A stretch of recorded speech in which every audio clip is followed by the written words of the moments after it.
It was full 10 o'clock before Leonard could obtain permission to quit the King's party, and he immediately hurried to Wood Street. He had scarcely entered it, when the cry of fire smote his ears, and rushing forward in an agony of apprehension, he beheld Mr. Blondell's dwelling in flames. A large crowd was collected before the burning habitation, keeping guard over a vast heap of goods and furniture that had been removed from it. So much beloved was Mr. Blondell, and in such high estimation was his character held, that all his neighbors, on learning that his house was on fire, flew to his assistance, and bestirred themselves so actively, that in an extraordinary short space of time they had emptied the house of every article of value, and placed it out of danger in the street. In vain the grocer urged them to desist. His entreaties were disregarded by his zealous friends, and when he told them they were profaning the Sabbath, they replied that the responsibility of their conduct would rest entirely on themselves, and they hoped they might never have anything worse to answer for. In spite of his disapproval of what was done, the grocer could not but be sensibly touched by their devotion, and as to his wife, she said, with tears in her eyes, that it was almost worth while having a fire to prove what good friends they had. It was at this juncture that Leonard arrived.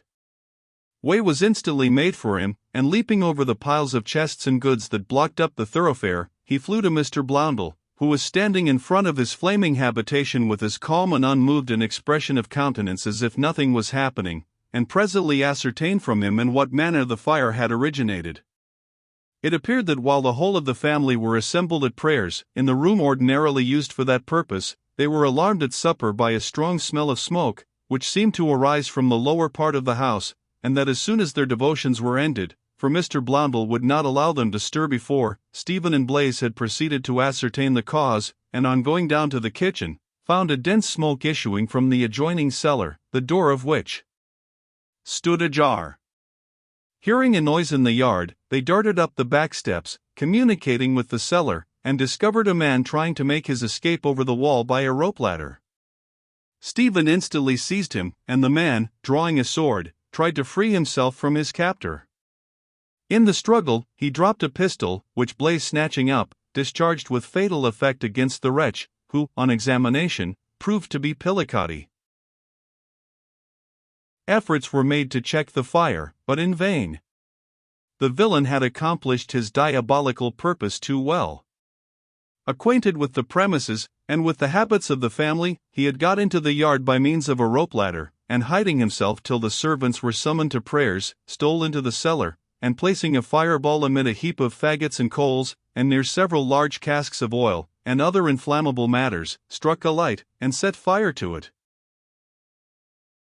"I shall ever reproach myself that I was away when this calamity occurred," observed Leonard, as the grocer brought his relation to an end. "Then you will do so without reason," replied Mr. Blondell, "for you could have rendered no assistance, and you see my good neighbors have taken the matter entirely out of my hands." "Whither do you intend removing, sir?" rejoined Leonard. "If I might suggest, I would advise you to go to Farmer Wingfield's, at Kensal Green." "You have anticipated my intention," replied the grocer, "but we must now obtain some vehicles to transport these goods thither." "Be that my part," replied Leonard. And in a short space of time he had procured half a dozen large carts, into which the whole of the goods were speedily packed, and a coach having been likewise fetched by Blaise, Mrs. Blondell, and the 3 younger children, together with old Josina and Patience, were placed in it. "I hope your mother has taken care of her money," whispered the latter to the porter, as he assisted her into the vehicle. "Never mind whether she has or not," rejoined Blaise, in the same tone, "we shan't want it. I am now as rich as my master, perhaps richer. On stripping that rascal Pillicoti, I found a large bag of gold, besides several caskets of jewels, upon him, all of which I consider lawful spoil, as he fell by my hand." "To be sure," rejoined Patience. "I dare say he did not come very honestly by the treasures, but you can't help that, you know." Blaise made no reply, but pushing her into the coach, shut the door. All being now in readiness, directions were given to the drivers of the carts whither to proceed, and they were put in motion. At this moment the grocer's firmness deserted him. Gazing at the old habitation, which was now wrapped in a sheet of flame, he cried in a voice broken with emotion, "In that house I have dwelt nearly 30 years, in that house all my children were born, in that house I found a safe refuge from the devouring pestilence. It is hard to quit it thus." Controlling his emotion, however, the next moment, he turned away. But his feelings were destined to another trial. His neighbors flocked round him to bid him farewell, in tones of such sympathy and regard, that his constancy again deserted him. "Thank you, he cried, pressing in turn each hand that was offered him. "Your kindness will never be effaced from my memory. God bless you all, and may He watch over you and protect you," and with these words he broke from them. So great was the crowd and confusion in Cheapside, that nearly 2 hours elapsed before they reached Newgate, and, indeed, if it had not been for the interference of the Earl of Rochester, they would not, in all probability, have got out of the city at all. The Earl was stationed near the Old Change, at the entrance to St. Paul's churchyard, and learning their distress, ordered a party of the guard by whom he was attended to force a passage for them. Both Mr. Blondel and Leonard would have declined this assistance if they had had the power of doing so, but there was no help in the present case. They encountered no further difficulties, but were necessarily compelled to proceed at a slow pace, and did not reach Paddington for nearly 2 hours, being frequently stopped by persons eagerly asking as to the progress of the fire. One circumstance struck the whole party as remarkable. Such was the tremendous glare of the conflagration, that even at this distance the fire seemed close beside them, and if they had not known the contrary, they would have thought it could not be further off than St. Giles's. The whole eastern sky in that direction seemed on fire, and glowed through the clouds of yellow smoke with which the air was filled with fearful splendor. After halting for a short time at the Wheatsheaf, which they found open, for, indeed, no house was closed that night, to obtain some refreshment, and allay the intolerable thirst by which they were tormented, the party pursued their journey along the Harrow Road, and in due time approached Wingfield's residence.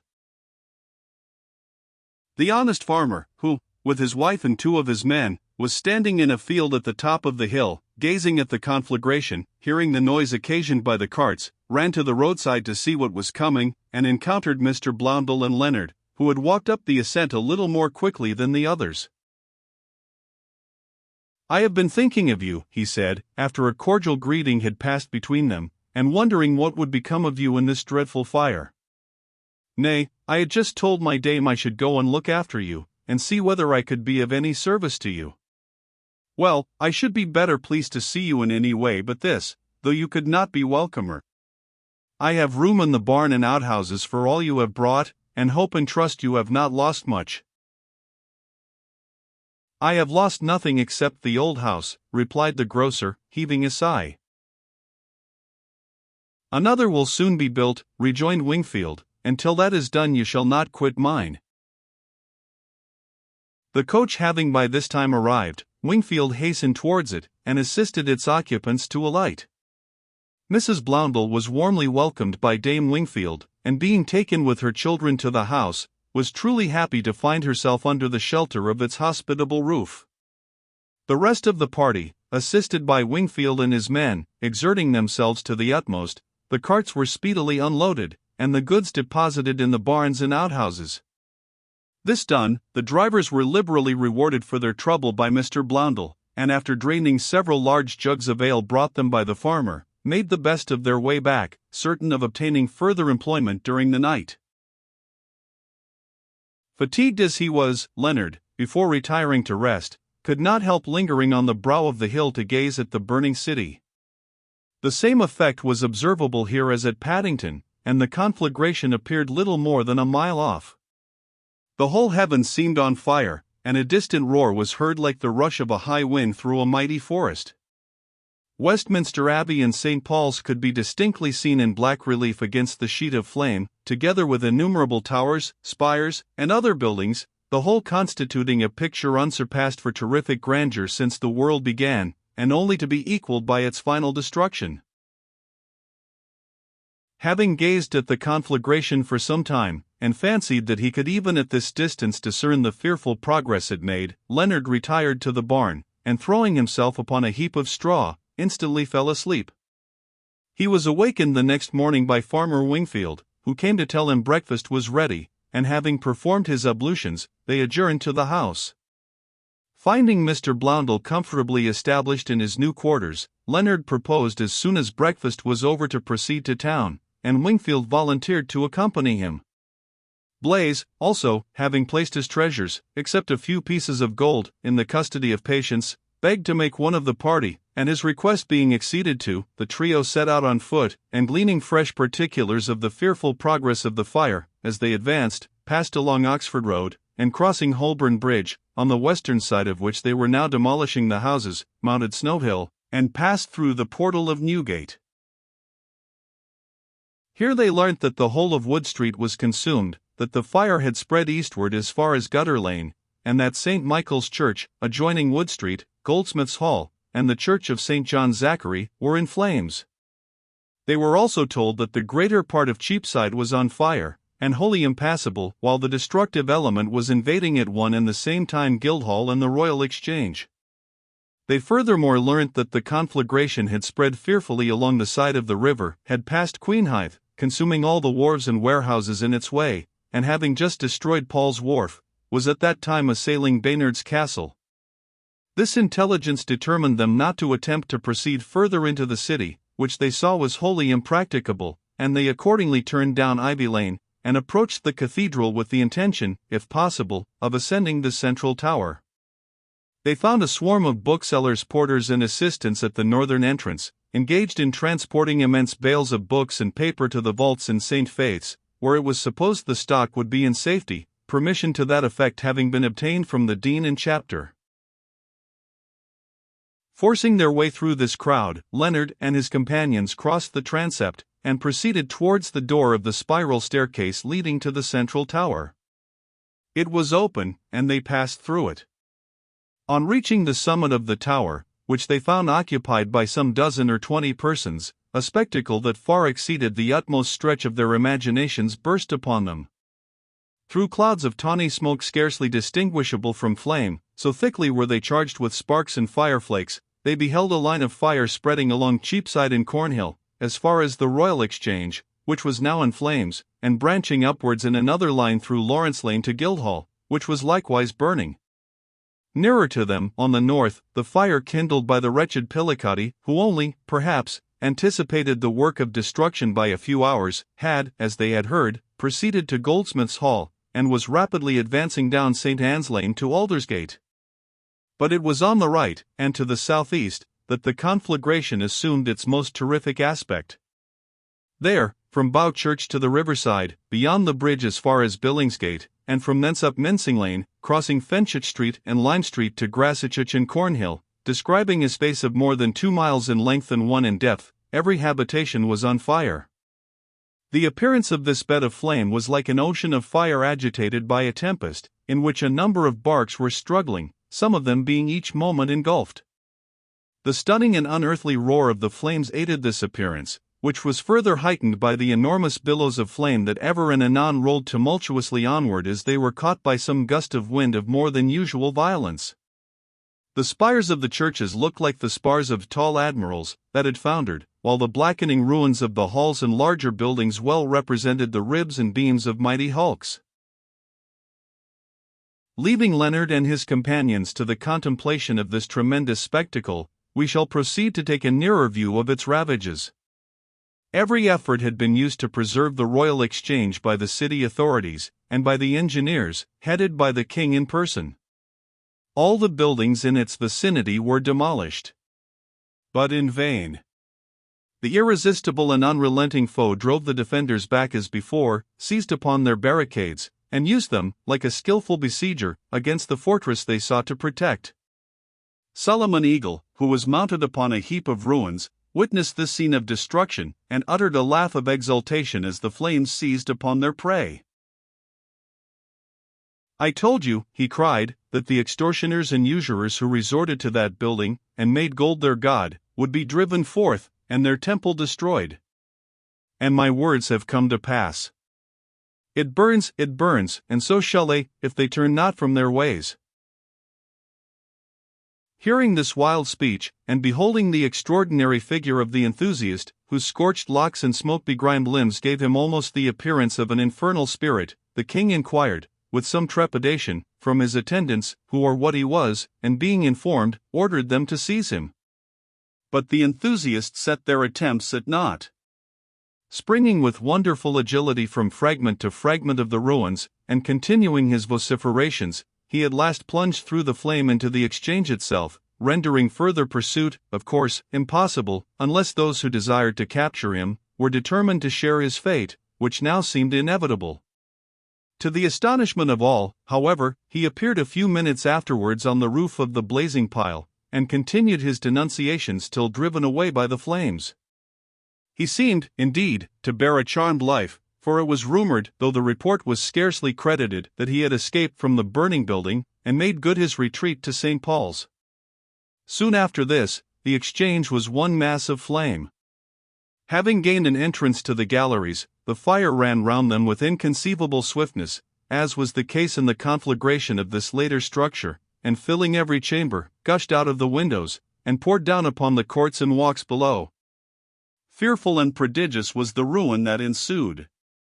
The stone walls cracked with the intense heat, tottered and fell, the pillars shivered and broke asunder, the statues dropped from their niches, and were destroyed, one only surviving the wreck, that of the illustrious founder, Sir Thomas Gresham. Deploring the fate of the Royal Exchange, the king and his attendants proceeded to Guildhall. But here they were too late, nor could they even rescue a tithe of the plate and valuables lodged within it for security. The effects of the fire as displayed in this structure were singularly grand and surprising. The greater part of the ancient fabric being composed of oak of the hardest kind, it emitted little flame, but became after a time red hot, and remained in this glowing state till night, when it resembled, as an eyewitness describes, a mighty palace of gold, or a great building of burnished brass. The greatest fury of the conflagration was displayed at the Poultry, where 5 distinct fires met, and united their forces, one which came roaring down Cornhill from the Royal Exchange, a second down Threadneedle Street, a third up Walbrook, a fourth along Bucklersbury, and a fifth that marched against the wind-up Cheapside, all these uniting, as at a focus, a whirl of flame, an intensity of heat, and a thundering roar were produced, such as were nowhere else experienced. To return to the party on the central tower of the cathedral, stunned and half stifled by the roar and smoke, Leonard and his companions descended from their lofty post, and returned to the body of the fane. They were about to issue forth, when Leonard, glancing down the northern aisle, perceived the Earl of Rochester and Lord Argentine standing together at the lower end of it. Their gestures showed that it was not an amicable meeting, and mindful of what had passed at Whitehall, Leonard resolved to abide the result. Presently, he saw Lord Argentine turn sharply round, and strike his companion in the face with his glove. The clash of swords instantly succeeded, and Leonard and Wingfield started forward to separate the combatants. Blaise followed, but more cautiously, contenting himself with screaming at the top of his voice, "Murder! Murder! Sacrilege! A duel! A duel!" Wingfield was the first to arrive at the scene of strife, but just as he reached the combatants, who were too much blinded by passion to notice his approach, Lord Argentine struck his adversary's weapon from his grasp, and would have followed up the advantage if the farmer had not withheld his arm. Enraged at the interference, Argentine turned his fury against the newcomer, and strove to use his sword against him, but in the terrible struggle that ensued, and at the close of which they fell together, the weapon, as if directed by the hand of an avenging fate, passed through his own breast, inflicting a mortal wound. "Susan Wingfield is avenged," said the farmer, as he arose, drenched in the blood of his opponent. "Susan Wingfield," exclaimed the wounded man, "what was she to you?" "Much," replied the farmer. "She was my daughter." "Ah!" exclaimed Argentine, with an expression of unutterable anguish. "Let me have your forgiveness," he groaned. "You have it," replied Wingfield, kneeling beside him, "and may God pardon us both, you for the wrong you did my daughter, me for being accidentally the cause of your death. But I trust you are not mortally hurt?" I have not many minutes to live, replied Argentine. But is not that Leonard Holt?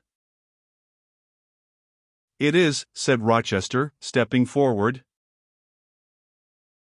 I can then do one rightful act before I die, he said, raising himself on one hand, and holding the other forcibly to his side, so as to stanch in some degree the effusion of blood. Leonard Holt, he continued, my sister Isabella loves you deeply, devotedly. I have tried to conquer the passion, but in vain. You have my consent to wed her. I am a witness to your words, my lord, said Rochester, and I call upon all present to be so likewise. Rochester, you were once my friend, groaned Argentine, and may yet be a friend to the dead. Remember the king sells titles. Teach this young man how to purchase one. My sister must not wed one of his degree. Make yourself easy on that score, replied Rochester, he has already sufficient claim upon the king. He saved his life yesterday. He will trust to a broken reed if he trusts to Charles's gratitude, replied Argentine. By the title, buy it, I say. My sister left me yesterday. I visited my anger on her head, and she fled. I believe she took refuge with Dr. Hodges, but I am sure he can tell you where she is. One thing more, continued the dying man, fixing his glazing eyes on Leonard. Go to Newgate to a prisoner there, an incendiary, and obtain a document of him. Tell him, with my dying breath I charged you to do this. It will enable you to act as I have directed. Promise me you will go. Promise me you will fulfill my injunctions. I do, replied Leonard. Enough, rejoined Argentine. May you be happy with Isabella. And removing his hand from his side, a copious effusion of blood followed, and, sinking backwards, he expired.